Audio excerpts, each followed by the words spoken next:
जिन औरतों को ये मालूम है और वो इस पर अटल भी है, इस पर अमल भी करती है कि सास ससुर की खिदमत बहू की जिम्मेदारी नहीं है, बहू पर जरूरी नहीं है, तो मैं उन औरतों से कहना चाहता हूं कि इतनी कीमती बात आपने अपनी भाभियों को बताई है? अगर नहीं बताई है तो बता दे।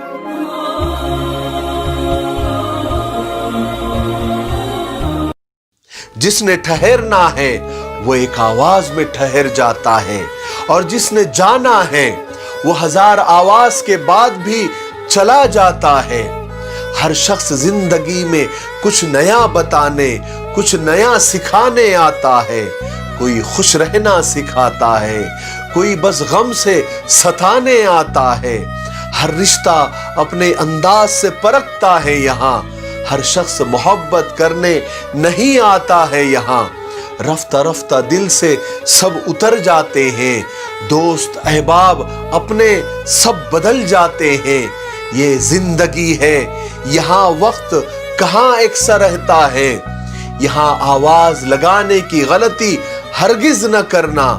एक पुकार पर भला खुदा के सिवा कौन आता है।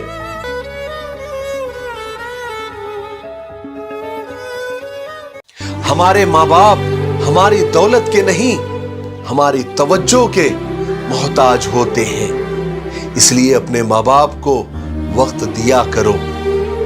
बात समझ में आई?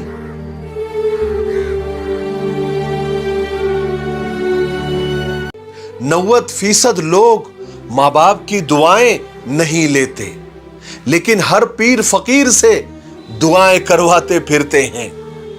मेरी एक बात याद रखे, माँ बाप से बढ़कर कोई पीर नहीं होता। बात समझ में आई?